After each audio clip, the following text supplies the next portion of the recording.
చాలామంది ఏం మాట్లాడుతున్నారంటే ఇవాళ రేపు Trump bad NATO week.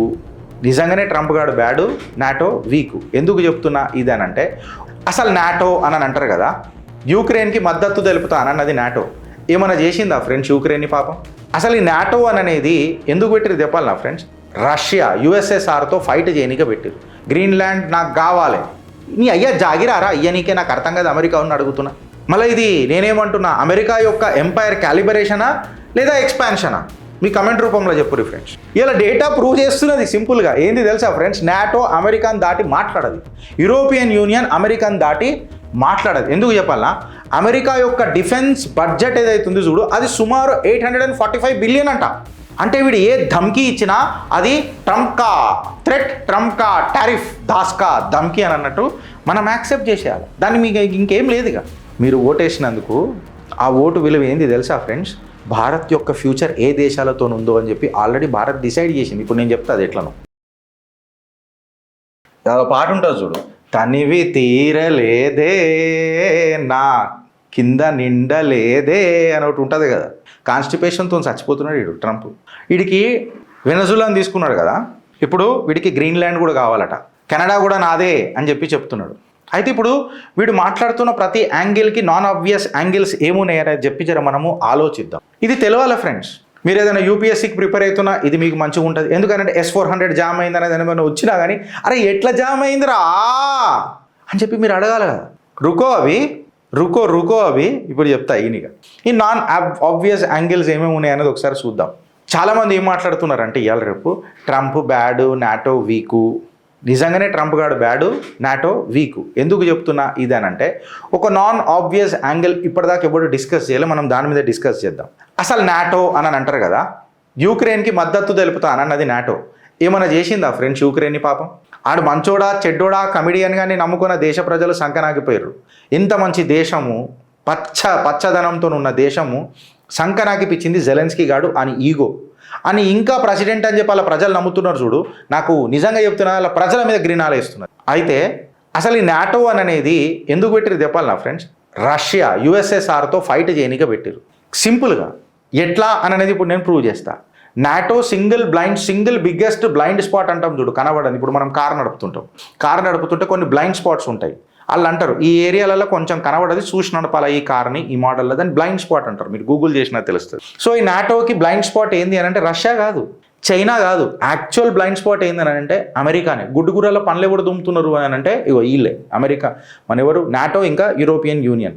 NATO సింపుల్గా చెప్పాలనంటే ఒక ఇన్సూరెన్స్ పాలసీ ఇచ్చేసింది అమెరికాకు. అదో పాట ఉంటుంది చూడు, శోభన్ బాబు గారిదో ఎవరిదో పాట ఉంటుంది, కృష్ణరాజు గారిదో ఒక పాట ఉంటుంది, నువ్వు రాముడి కాదు ఏదో ఉంటుంది చూడు, అది ఉంటుంది ఆ పాట. ఏమనుకోను నిన్నేమనుకోను అని గిట్లా వాడుతుంది పాట. గిట్లా వాడుతుంది నాటో అమెరికాని చూసి. ఎందుకనంటే వాళ్ళ దృష్టిలో అమెరికా ఒక ప్రొటెక్టర్, అగ్రెసర్ కాదు. మళ్ళీ వీడు కిడ్నాప్ చేసింది, మళ్ళీ ఇప్పుడు ఏమంటావు? వీడు ఏది చేసినా లీగల్. వీడు మిలిటరీ పవర్ చూస్తే దేశ శాంతి కోసము, పొలిటికల్ మెకానిజం కోసము, డెమోక్రసీని రీస్టోర్ చేయనీకే ఒక వన్ డైరెక్షనల్ ఇన్సూరెన్స్ పాలసీ అమెరికాకి ఇచ్చి పడుతుబ్బింది. మళ్ళీ ఇది రియల్ క్రైసిస్ కాదా డెమోక్రసీకి? నేను అడుగుతున్న ఫ్రెండ్స్ మిమ్మల్ని అందరినీ, నాకు మాట చెప్పురు. ఇప్పుడు ఇవాళ ఏమంటుండు, ఆడ తనివి వెనజులా మీద ఆగలే, ఆడికి గ్రీన్లాండ్ మీదకి వచ్చింది. ఇప్పుడు గ్రీన్లాండ్ నాకు కావాలి, నీ అయ్యా జాగిరారా అయ్యా నీకే, నాకు అర్థం కాదు అమెరికా ఉన్న అడుగుతున్నా, నీ అయ్యా జాగిరా నాకు కావాలా ఇచ్చేయాలా అని అనగానే ఒక్కడు కూడా మాట్లాడతలేడు నేటో మీ మీద. యూరోపియన్ యూనియన్ మాట్లాడతలేదు. ఇది కంప్లీట్గా ఒక ఇంపీరియలిస్టిక్ మైండ్ సెట్ కాదా ఈ నాస్టాల్జియా? మీరు చెప్పురు ఫ్రెండ్స్. ఈ ట్రజెక్టరీ చూస్తురా, ఈ జామెట్రీ మీరు. గ్రీన్లాండ్ కావాలన్నట. అసలు వీడికి గ్రీన్లాండ్ ఎందుకు కావాలంటే, మీరు ప్రపంచం ఇప్పుడు నేను అది పెడితే మళ్ళీ లేట్ అవుతుంది, 10 నిమిషాలు 12 నిమిషాలలో క్లోజ్ చేయమని చెప్పి మీరు నాకు ఎన్నోసార్లు రిక్వెస్ట్ చేశారు. నేను అందుకే ఇప్పుడు అవన్నీ పెట్టుకుంటూ కూర్చుంటే గిరీష్ నువ్వు సాగదీస్తున్నావు అని చెప్పి కొంతమంది పెడతారు.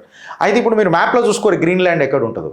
ఈ గ్రీన్లాండ్ అనేది చాలా క్రిటికల్ జోన్ అయిపోయింది ఇప్పుడు. దేనికోసము అని అంటే ఒక ఇంటర్సెప్షన్ జోన్ అనమాట. రష్యా తట్టుకోవాలనంటే, చైనాను తట్టుకోవాలనంటే ఇలా మిజైల్స్ ఇడికైనా ఫోకస్ అయి పోతాయి కాబట్టి ఒక ఇంటర్సెప్షన్ జోన్ కావాలి ఆడికి మధ్యలో. డైరెక్ట్ అమెరికా మీద పడ్డానికి ఆడేంబి కట్టగలుగుతాడని. సో ఒక ఇంటర్సెప్షన్ జోన్ కావాలా ఆడికి, ఒక అర్లీ వార్నింగ్ డామినెన్స్ పొజిషన్ కావాలా ఎవడికి, అమెరికా వాడికి. ఆడికి ఒక space based missile tracking control system కావాలా. వాడికి తూలేలో ఆల్రెడీ ఉన్నది, తూలేలో ఆడికి సరిపోతలేదు. సో ఇప్పుడు గ్రీన్లాండ్ని కంట్రోల్ చేయడము అని అంటే జస్ట్ అమెరికాని డిఫెండ్ చేయడం కాదు. ఇన్ఫ్యాక్ట్ చెప్పాలంటే నాటోకి ఒక యూరోప్ని కూడా సర్వైవల్ పొజిషన్లో పెట్టి దొబ్బిండు ట్రంప్. వాళ్ళు పరిశానలు అవుతున్నారు. ఇదేంద్రా బాయ్ అని కంప్లీట్ యూరోప్ ప్యానిక్ అవుతున్నది. యూరోప్ ఏ మళ్ళీ డెమోక్రసీగా రఖవాలా కోనాచ్ నేను అడుగుతున్నా. డెమోక్రసీని కాపాడేది ఎవరు చెప్పు ఫ్రెండ్స్? అగర్ ఇప్పుడు యూరోప్ కానీ నేటో కానీ యాక్సెప్ట్ చేసింది అనుకో ఫ్రెండ్స్, యూరోపియన్ యూనియన్ ఆర్ మన వీళ్ళ పేరేంది నాటో యాక్సెప్ట్ చేసింది అనుకో, ఏది సరే గ్రీన్లాండ్లా నువ్వు తీసుకోలే అని నెక్స్ట్ ఏం అడుగుతాడు? నాకు కెనడా కావాలని అంటాడు. మిలిటరీ పరంగా అడుగుతాడు, ఇప్పుడు ఆడు సైకలాజికల్ పరంగా అడుగుతున్నాడు. మళ్ళీ ఇది నేనేమంటున్నా, అమెరికా యొక్క ఎంపైర్ క్యాలిబరేషనా లేదా ఎక్స్పాన్షనా? మీ కమెంట్ రూపంలో చెప్పురు ఫ్రెండ్స్. దీన్ని ఏమనాలి మనం? ఇప్పుడు నేనేమంటున్నా, నాటో అనేది ఒక మిలిటరీ అలయన్సా లేకపోతే ఒక ఆర్థికంగా అమెరికా మీద డిపెండ్ అవుతున్న ఒక పనికిరాని చాతగాని సిస్టమా? అమెరికా వాడు ఏది చెప్తుంది మీరు జై కొట్టుడు ఏందిరా భయ్? నాకు అర్థం కాదు. మా వాడి పేరు మీద ఒక పాట రాసిరు నిన్ననే, జై నువ్వు వెయ్ ఎయ్ నువ్వు జై అని అన్నాడు పాట రాసి. గిట్లనే ఉన్నది పాట అమెరికా వాడి మీద. కరెక్టరా? అమెరికా వాడు రాగానే ఏయ్ నువ్వేయ్ మేం జై. ఏంది ఇది? ఇలా డేటా ప్రూవ్ చేస్తున్నది సింపుల్గా. ఏంది తెలుసా ఫ్రెండ్స్? నాటో అమెరికాను దాటి మాట్లాడదు, యూరోపియన్ యూనియన్ అమెరికాను దాటి మాట్లాడదు. ఎందుకు చెప్పాలా? అమెరికా యొక్క డిఫెన్స్ బడ్జెట్ ఏదైతుంది చూడు, అది సుమారు 845 బిలియన్ అంట. మొత్తం నాటో కలిపిన $559 బిలియన్ ఆగిపోతుందట. ఇక్కడ కంపారిజనే లేదు మామ. అసలు అంతా ఎట్లా పెట్టుకుంటాము? నాటో మొత్తం కొలాప్స్ అయిపోతుంది. ఈయన కలెక్టివ్ డిఫెన్స్కి ఇట్లా ఇటు దిగిండంటే రాషన్ పానీ పెట్టుకొని. అంటే వీడు ఏ ధమ్కీ ఇచ్చినా అది ట్రంప్ కా థ్రెట్, ట్రంప్ కా టారిఫ్, దాస్కా ధమ్కీ అని అన్నట్టు మనం యాక్సెప్ట్ చేసేయాలి. దాన్ని మీకు ఇంకేం లేదుగా. అయితే ఇప్పుడు ఒకసారి దయచేసి చెప్తున్నా ఫ్రెండ్స్, ఒకసారి మీరు పోయి ఈ గ్రీన్లాండ్ ఏడుందో చూడుర్రి మ్యాప్లలో. మా వాడు కావాల్సి వస్తే దీన్ని జూమ్ చేసి తర్వాత ఎడిటింగ్లో పెడతాడు. గ్రీన్లాండ్ అనేది నీకు పైన ఆర్కిటిక్ జోన్లోకి వస్తుంది. ఇప్పుడు నిద్ర లేచింది అమెరికా. రష్యా 20 సంవత్సరాల ముందే లేచింది. వాడు అనుకున్నాడు నువ్వు ఏం పెట్టుకోపోరా, నాకు ఫరక్ పడదు, నాకు ఆర్కిటిక్ ఉంది చాలు అని చెప్పి రష్యా వాడు దాని మీద పెట్టుకున్నాడు. భారత్ ఇది కూడా పసిగట్టింది. మీరు ఓటేసినందుకు ఆ ఓటు విలువ ఏంది తెలుసా ఫ్రెండ్స్? భారత్ యొక్క ఫ్యూచర్ ఏ దేశాలతో ఉందో అని చెప్పి ఆల్రెడీ భారత్ డిసైడ్ చేసింది. ఇప్పుడు నేను చెప్తా అది ఎట్లనో. 20 సంవత్సరాల ముందే రష్యా చాలా పరిగణనలోకి తీసుకుంది. 2018 తర్వాత భారత్ కూడా దీని మీద చూసుకొని ఇక్కడ కాదు అక్కడ కాదు, వ్లాడివోస్టాక్ దగ్గర మనం పోర్టు తీసుకున్నాము. ఇప్పుడు రష్యా దగ్గర ఆడ నుంచి చైనాను చూస్తున్నాము, రష్యాకు దగ్గరైనాము, ఆర్కిటిక్ సర్కిల్కి దగ్గరైనాము. ఇవాళ యూక్రెయిన్ ఏదైతే ఉంది చూడు, అది ఒక బ్యాటిల్ ఫీల్డ్ అయిపోయింది. It has become a tactical zone. Arctic అనేది 100 సంవత్సరాల థియేటర్ అయిపోయింది, అభివృద్ధి థియేటర్ అయిపోయింది. Because now it has become a civilisational entity.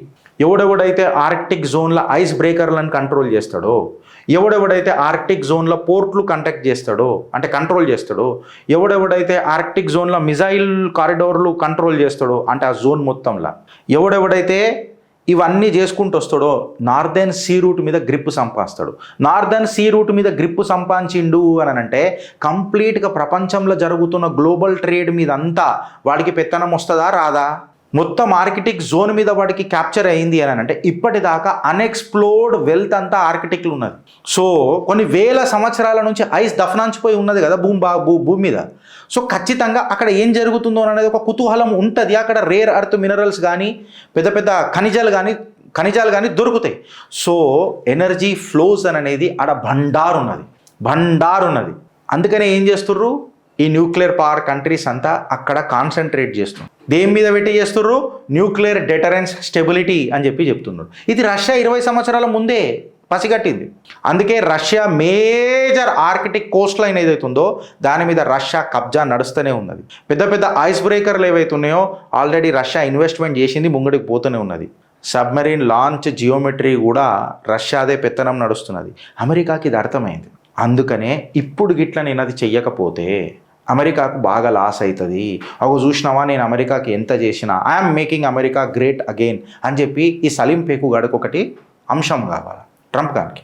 అందుకని ఇప్పుడు అగ్రెసివ్గా వస్తున్నాడు. ఆల్రెడీ అయిపోయినాయి కదా, 1 సంవత్సరమో 2 సంవత్సరాలు అయిపోయిందా? సంవత్సరమో ఎంతో అయిపోయింది అనుకుంటా వాడిది. 1 year 2 years ఎంత అయిందో.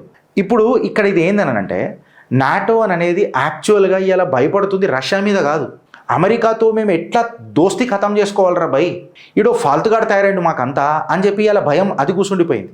ఎందుకంటే ఇవాళ నాటో సర్వైవ్ కావాలనంటే యుఎస్ సెక్యూరిటీ యొక్క గ్యారంటీ లేకపోతే వాళ్ళు సర్వైవ్ కారు. వాళ్ళ బేసెస్ మొత్తం సంకనాకిపోతాయి. వాళ్ళ సౌవరెనిటీ అనేది అన్ఇమాజినబుల్ పొజిషన్స్కి వెళ్ళిపోతే ఇన్ఫ్యాక్ట్ నెగోషియేట్ చేయడానికి కూడా ఎవడు ఉండడు. గ్రీన్లాండ్ ఇవాళ టెరిఫై అయిపోయింది కంప్లీట్గా. అది వేరే విషయం. గ్రీన్లాండ్ ప్రెసిడెంటో ప్రైమ్ మినిస్టరు అక్కడ ఉన్న లీడరు నేను వెనజులా కాదు అని చెప్పేదో భారీ మాట్లాడిండు, కానీ ఈ ఫైటర్ జెట్లు లేచినాయనంటే వాళ్ళు పెట్టుకుంటారా ఫ్రెండ్స్? ఈ మాట నేను ఎందుకు అంటున్నా అని అంటే అసలు ఫస్ట్ ఆఫ్ ఆల్ నాటో చేసిన పెద్ద తప్పు ఏందనంటే నాటో అనేది 1949లో జన్మించింది. ఒకటే అజంప్షన్తో ఏందనంటే అమెరికా మమ్మల్ని ఎప్పుడు అటాక్ చేయది, అమెరికా మమ్మల్ని ఎప్పుడు కాపాడుతుంది, మాతో ఎప్పుడు డిబేట్ చేయది, మాకు ఎప్పుడు లీగల్ సపోర్ట్ చేస్తుంది, ఇన్ఫ్యాక్ట్ మిలిటరీ సపోర్ట్ చేస్తుంది కూడా అని కూడా చెప్పిండు. కాకపోతే నువ్వు పులి మీద స్వారీ చేస్తున్నావు తర్వాత ఏమవుతుంది అని అనేది చూడు. ఇవాళ వాడు నేను గ్రీన్లాండ్ నాకు కావాలి అని అంటుండు, నేను కెనడాతో అసలు మాట్లాడేది లేదు, అది నాదే అని చెప్తున్నాడు.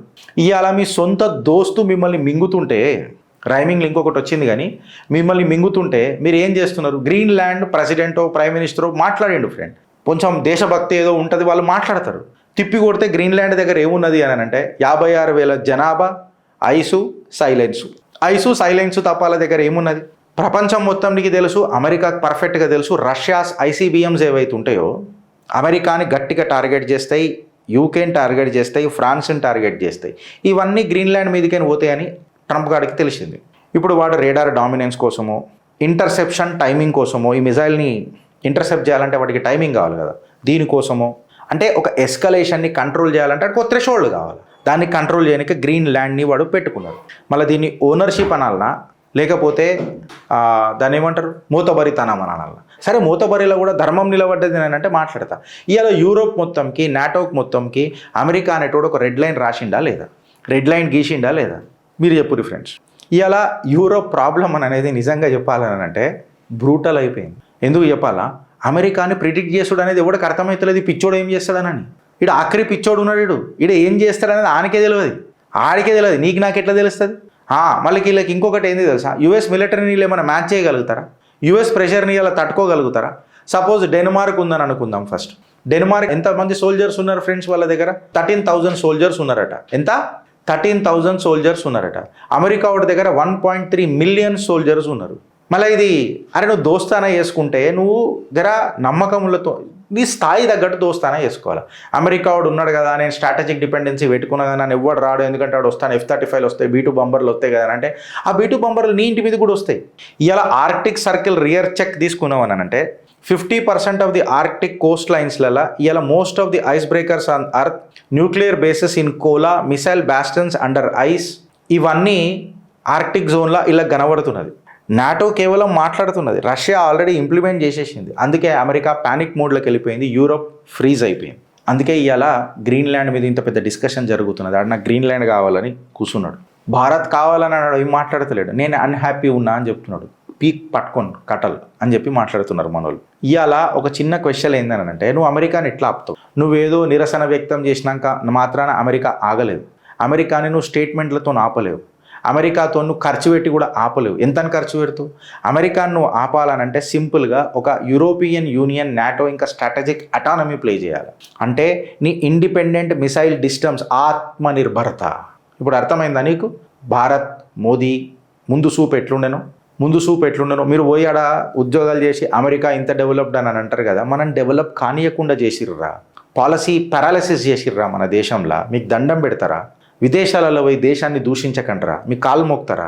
ఇవాళ ఒక భారతీయుడు భారత్ గురించి ఆలోచించిండు. ఇవాళ వీళ్ళ దగ్గర ఇండిపెండెంట్ మిజైల్ సిస్టమ్స్ లేకనే డిఫెన్స్ మొత్తం అమెరికా మీద ఆధారపడ్డందుకే నాకు నీ దేశం కావాలని మాట్లాడితే వీళ్ళు ఏం చేయలేని పరిస్థితులలో ఉన్నారు. ఆత్మనిర్భరత అని చెప్పి మన దేశ ప్రధాని మాట్లాడితే ఆ సింహం ఉంటుంది గిట్లా నడుస్తుంటుంది అని చెప్పి పార్లమెంట్ సాక్షిగా ఒక తెలివిలేని మనిషి దాన్ని హేళన చేసిండు. ఇవాళ మ్యాక్సిమం మీరు ఏమైనా చేయగలుగుతారని అంటే ఒక జుండై ఒక ఐక్యంగా యూరోపియన్ యూనియన్ ఇంకా నాటో బేసిక్ మా రైట్స్ని వైలేట్ అవుతున్నాడు అని చెప్పి లొలిపెట్టగలుగుతారు. లాజిస్టిక్స్ని ఫ్రీజ్ చేయాలా, అమెరికాని ఐసోలేట్ చేయాలా లెజిటిమేట్గా. ఇన్ఫ్యాక్ట్ యూరోప్ ఇవాళ అమెరికాకు గ్రీన్లాండ్ ఆర్ కెనడా ఇట్లాంటివి కాపాడుకోవాలని అంటే యూరోపియన్ యూనియన్ ఇంకా నాటో భారత్తో చేతులు కలపాలా, మళ్ళీ రష్యాతో చేతులు కలుపుతారా లేదా అనేది ఇక పిచ్చోళ్ళకు వదిలిపెడుతున్నాను నేను. ఆ నేటో యూరోపియన్ యూనియన్కి భారత్ లాంటి దేశాలతో చేతులు కలపాలా. Because America is not one pole, it is only one of the pole. అదే పోల్ కాదు.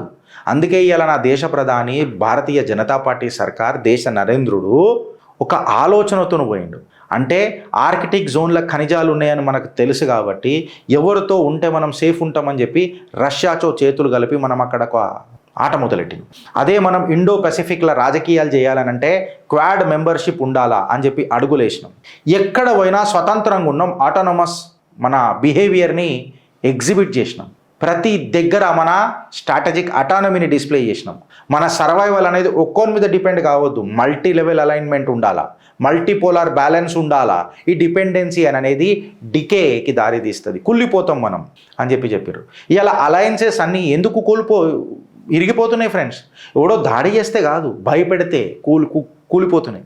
ఇలా క్వశ్చన్ నువ్వు అడిగినామనుకో, నాటో ఖతమా అని చెప్పి మాట్లాడితే ఇలా గ్యారంటీలు ఇలా వారంటీలు మొత్తం అమెరికా చేతులు ఉన్నాయి. గ్రీన్లాండ్ కేవలం యూరోపియన్ యూనియన్కి ఇంకా నాటోకి ఒక వార్నింగ్ షాటే. It's just a warning shot. ఇవాళ రాజ్యాలు కుప్పగూలిపోతున్నాయి లీనియర్గా. ఇవాళ చిత్రగుప్త్ కేవలం దాన్ని ఎక్స్పోజ్ చేస్తుంది. నువ్వు ఆలోచిస్తావా లేక అనుభవిస్తావా? బరాల్ ఒక కమెంట్ అయితే చెప్పురి ఫ్రెండ్స్. అబ్సల్యూట్గా డేటా ఇచ్చిన. భారత్ మాతాకి జై.